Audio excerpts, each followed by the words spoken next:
I saw my grandson first. He was sitting on the edge of a bench outside the Tim Hortons on Elgin Street, his small arms wrapped around a backpack that was almost as big as he was. My daughter-in-law was beside him, her coat unbuttoned despite the October chill, 2 rolling suitcases at her feet and a garbage bag tied shut next to them. She wasn't crying. That was the part that broke my heart the most. She had gone past crying. I pulled the Subaru to the curb and stepped out before I'd even turned the engine off properly. My grandson looked up and I saw his face change, that particular kind of relief that only children can show, the kind where every muscle in their face lets go at once. "Grandma," he said. I didn't ask questions. Not yet. I opened the trunk, loaded the suitcases, the bag, the backpack. I opened the back door for my grandson and the passenger door for my daughter-in-law. She got in without a word. I drove. We were on the Queensway before she spoke. He said I had until this morning. Her voice was flat, controlled, the voice of someone who had been managing themselves for a long time. His father told me the house was in the family name, and I had no claim to it. He said I was lucky he was giving me notice at all. I kept my eyes on the road. "Marcus didn't say anything?" I asked. She looked out the window. Marcus agreed with him. I nodded slowly. I had suspected something like this was coming for almost 2 years. I hadn't said anything, because she hadn't asked, and because my son was still my son, and because I had hoped I was wrong. I was not wrong. "Where does my grandson go to school?" I asked. "Elmwood." "Why?" "I want to make sure we're in the right catchment area," I said. "You're staying with me, both of you, as long as you need." She turned to look at me then, and I could see she was trying to understand what I meant by that. Whether I was offering a week or something more permanent, I didn't clarify. She would understand in time. My house in Westboro had 4 bedrooms. It had been 4 bedrooms since my husband passed 11 years ago, and I had rattled around in it alone, which my son had always found slightly embarrassing, a woman my age in a house that size, in that neighborhood, holding on to it the way I did. He had suggested more than once that I sell, downsize, put the equity somewhere sensible. I had smiled and changed the subject every time. What Marcus did not fully understand, and what his father apparently had decided was irrelevant, was that the house his wife and child had just been removed from, the house his father had declared was in the family name, to which my daughter-in-law had no claim, had been purchased in significant part with a bridge loan that came from me. Not from the family. From me personally. Because my daughter-in-law had come to me quietly 18 months earlier and said they were going to lose the financing if they couldn't close the gap, and Marcus had been too proud to ask. I had written the check on the condition that it was documented properly. My own lawyer had drafted the agreement. Marcus had signed it on a Saturday morning at my kitchen table, slightly hungover, treating it like a formality. He was about to learn that I treat paperwork very seriously. But that was not the first thing. The first thing was making sure my grandson had a place to sleep that night and a school bag packed for the morning. Her name was Claire, my daughter-in-law. She had been with my son for 9 years, married for 6. She was a registered and dude who had taken a part-time position when their son, Owen, was born and had been trying to move back to full-time hours for the past year. She was quiet, capable, and had a way of noticing when something was wrong before anyone else in the room had caught on. I had always liked her. I had liked her more than I liked my son, if I was being fully honest with myself, which at 67 years old I had earned the right to be. Marcus's father, my ex-husband, was a man named Gerald. We had been divorced for 22 years. The divorce had not been complicated because I had not made it complicated. I had taken what was fair, left what was his, and moved on. Gerald had remarried within 14 months. His second wife had passed away 4 years ago. Since then, he had drifted back into Marcus's life with increasing force, filling a space that I think my son had always left open for him, and not in a good way. Gerald had opinions about Claire. He had never voiced them directly to me, he knew better, but I had heard them filtered through Marcus over the years, small comments that arrived gift-wrapped as concern. "She's not very ambitious, is she? Nursing's fine, but it's not exactly building something. You could have married someone who brought more to the table." The comments had gotten sharper since Gerald moved into the new condo on the East End and started spending more time with Marcus on weekends. I had watched it happen and I had waited. In my experience, men like Gerald do not change their behavior because you challenge them. They change their behavior because the ground shifts beneath them, and they suddenly realize they were never standing where they thought they were. Claire settled into the back bedroom. Owen claimed the smaller room across the hall with the focused efficiency of a 7-year-old who had decided to be very brave about everything. I made pasta for dinner, and we did not talk about Gerald or Marcus. We talked about Owen's class hamster, whose name was apparently Biscuit, and whether hamsters could recognize individual humans, and whether Biscuit knew Owen was gone. After Owen was asleep, Claire came downstairs and sat at the kitchen table with her hands around a mug of tea she wasn't drinking. "I don't understand how this is legal," she said. "I've lived in that house for 4 years. Owen grew up in that house." "It may not be," I said. "That's what I'd like to find out." She looked at me. "Do you know a lawyer?" "I know several," I said, "but I'd like to speak to one in particular. Her name is Donna. She does family and property law. I've sent her work before." "I can't afford." "I know," I said. "I'm not asking you to." She was quiet for a moment. "Why are you doing this?" I thought about how to answer that honestly. Not the version that was kind and simple, the real version. "Because I made a mistake with my son," I said. "I watched his father treat women as inconveniences for 30 years, and I spent too much energy trying to protect Marcus from knowing that, and not enough energy making sure he understood it was wrong. That's on me. I'm not going to let that mistake land on you and Owen." She didn't say anything. She just nodded, very slowly, and finally took a sip of her tea. I called Donna the next morning before Owen woke up. I laid out the situation, the house, the loan agreement, the forced removal, the timeline. Donna listened without interrupting, which is one of the things I have always appreciated about her. "You have the signed agreement?" she said. "Yes." "And it was witnessed and notarized?" "Yes." "Then you have standing," she said. "The question is, what outcome you're looking for? Repayment of the loan, or something more?" "Claire and Owen need somewhere to live," I said. "The house is their home. Whatever achieves that." "That's a more aggressive posture," Donna said. "I'm aware," I said. "I'll draft a letter to opposing counsel. Do they have a lawyer yet?" "Gerald has a real estate lawyer he uses. I imagine he'll make a few calls today." "All right," Donna said. "In the meantime, don't let Claire sign anything. If anyone contacts her, Marcus, Gerald, anyone, she should say only that she's consulting legal counsel and direct them to me." I relayed this to Claire over breakfast.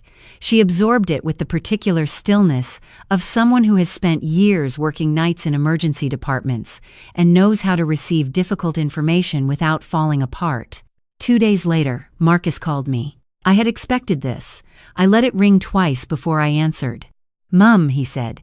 He only called me Mum when he wanted something or felt guilty, sometimes both at once. "Marcus, Claire's staying with you." "Yes." "I think that's fine for now, but Dad says you've been in contact with a lawyer." "I have." Silence. Then, "What are you doing?" "I'm making sure Claire and Owen are protected," I said. "The same thing I've been doing since Owen was born." "Mum, this isn't your business." "The $43,000 I lent you to close on that house makes it somewhat my business," I said, "as does the signed agreement you have apparently forgotten about." Another silence. Longer this time. "Dad said that was a gift." "Your father wasn't there," I said. "You were. You signed a document that says otherwise. Donna has a copy. I suggest you speak to whoever is advising you before this goes any further." He hung up. I sat with the phone in my hand for a moment, feeling the particular sadness of a conversation with your child that goes exactly as badly as you knew it would. Then I put the kettle on and went to help Owen find his library book, which had slipped behind the radiator in the hallway. What followed over the next several weeks was the kind of thing that looks very slow from the outside and feels very fast from the inside. Donna filed a formal demand for repayment of the loan. Gerald's real estate lawyer responded with a letter arguing the loan had been informally forgiven. Donna responded to that with the notarized agreement, a copy of the bank transfer, and a timeline of communications. The real estate lawyer went quiet for several days. During this time, I learned things. Donna's process of discovery turned up the fact that the title on the house had been transferred into a numbered company, Gerald's numbered company, approximately 4 months before Claire was removed. This had been done without Claire's knowledge and without her signature, which was a problem because Claire was on the original mortgage. This was not a small problem. This was, as Donna put it, with characteristic understatement, a significant irregularity. I also learned, through a source I will not name, but who had worked with Gerald in a professional capacity, that the numbered company had been used previously to move assets ahead of his second wife's illness. I did not know what had happened to those assets after she passed. I noted the pattern. None of this made me happy. I want to be clear about that. I am not a person who enjoys conflict. I had spent most of my adult life finding ways around it, smoothing things over, choosing the longer road that avoided confrontation. But there is a difference between choosing peace and choosing silence, and I had confused the two for too long. Claire did not know the full picture of what Donna was building. I told her what she needed to know to make decisions, and I let her make them. She was not a woman who needed to be managed. She needed information and support, and those I could provide. Owen, for his part, had decided that living at my house was an adventure. He had discovered the box of my late husband's old hockey cards in the basement and was reorganizing them by team with tremendous seriousness. I let him. Robert would have loved it. 6 weeks after Claire arrived on that bench outside the Tim Hortons, Donna called me on a Thursday afternoon. "Gerald's lawyer has been in contact," she said. "They want to settle." "What are they offering?" "Full repayment of the loan with interest. Plus they're willing to negotiate a buyout of Claire's share of the marital home." "Is the buyout number fair?"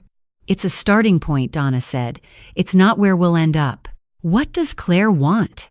"She wants to take Owen somewhere she can afford on a nurse's income," Donna said. "She said she doesn't want to stay in the house. Too much history." I understood that. I had felt the same way about the house I'd shared with Gerald 30 years ago. Sometimes the walls hold things you don't want to keep living inside. "Then let's get her a number she can actually build something with," I said. The negotiation took another 3 weeks. Donna was patient and methodical in the way that good lawyers are: not aggressive, not theatrical, just precise. She knew what the title transfer irregularity exposed Gerald to, and she used that knowledge quietly. Gerald's lawyer knew it too. That tends to focus the mind. The final settlement included full loan repayment, a buyout figure that gave Claire a genuine down payment on something new, and a formal acknowledgement, carefully worded but present, of the title transfer issue, structured in a way that protected Claire and Owen from any future claim on the property. Marcus signed off on it. I don't know what conversations happened between him and Gerald in those weeks. I don't know if there was an argument or a reckoning, or if it was just the arithmetic of legal exposure doing its work quietly. I didn't ask. Marcus and I had one brief phone call after the documents were signed. "I didn't know about the title transfer," he said. "I believe you," I said. And I did, mostly. "Dad said he was protecting the asset." "I'm sure he believed that," I said. "The question you might want to sit with is what asset he thought he was protecting. And from whom?" Another long silence. "How's Owen?" he asked. "He's good," I said. "He's become very knowledgeable about the 1987 Calgary Flames." A short sound that might have been a laugh. Is it okay if I call him?" "That's between you and Claire," I said. "I'm not the one to ask." By December, Claire had found a 2-bedroom in Hittenburg, second floor of a house, big windows, walking distance to a decent school. She got the full-time nursing position she'd been trying to get for 2 years. Owen started at the new school and came home the second week, talking about a friend named Theo, with the unbothered enthusiasm that children have when they've decided to simply move forward. On her last evening at my house, Claire and I sat at the kitchen table after Owen was asleep, same table where we'd sat that first night. She had her hands around a mug of tea again, but this time she was actually drinking it. "I keep thinking about that bench," she said, "outside the Tim Hortons. I'd been sitting there for 40 minutes before you drove by. I didn't want to call anyone. I didn't want to explain it." "You didn't have to explain anything," I said. "I know. That's what I mean." She looked at her mug. "I was so ashamed. And you didn't make me feel that way for even a second." I thought about what to say to that. I thought about Gerald, and about the years I'd spent teaching my son by example that keeping the peace was the same as doing the right thing. I thought about Robert, my husband, who had understood the difference and had shown it to me quietly over 30 years. I thought about the $43,000 and the signed agreement and Donna's careful, precise work, and about Owen downstairs reorganizing hockey cards, and about how none of this had been about money at all. Really, not for a single moment of it. "You're going to be fine," I said. "Not eventually, you already are." She smiled. It was the first full smile I'd seen from her in 2 months. She moved in on a Saturday. I helped carry boxes. Owen directed operations with great authority from the front steps, pointing at each box and announcing which room it belonged in. The neighbors came out at some point, a retired couple from the main floor, and the husband helped with the heavier furniture without being asked, and the wife appeared with a plate of butter tarts, and I thought, yes, this is exactly right. This is the kind of place that will hold them. I drove home through the late afternoon light, along the river, the water gray and flat the way it gets in December, the sky already going dark at 4:30. I was not unhappy. I was not happy in the light, easy sense of the word either. I was something older than that, the feeling you get when you have carried something correctly, when you have done the thing that needed doing without making it about yourself, without losing your patience, without losing your nerve. Gerald had called me, once, in the middle of all of it. I had let it go to voicemail. He said something about how I had always interfered, and that this was no different, and that Marcus would never forgive me. I listened to the message once, and then deleted it. Men like Gerald believe that women like me are motivated by emotion, by grudges, by the need to win. They don't understand that the scariest thing in the room is not the person who is angry. It's the person who is calm and prepared and has been paying quiet attention for years. I had not interfered in my son's marriage. I had not meddled or manipulated or inserted myself where I was not wanted. I had lent money and documented it properly. I had answered the phone when my daughter-in-law needed help. I had called a lawyer. That is not interference. That is just knowing exactly what to do. And I had known, from the moment I saw those 2 suitcases on the pavement outside the Tim Hortons, exactly what to do. I turned onto my street in Westboro, pulled into the driveway, and sat for a moment in the quiet of the car. The house was lit up from inside. I'd left the porch light on. It looked the same as it always had. 4 bedrooms. Good bones. Worth every penny of holding on to. I went inside, fed the cat, and made myself a proper dinner for the first time in weeks.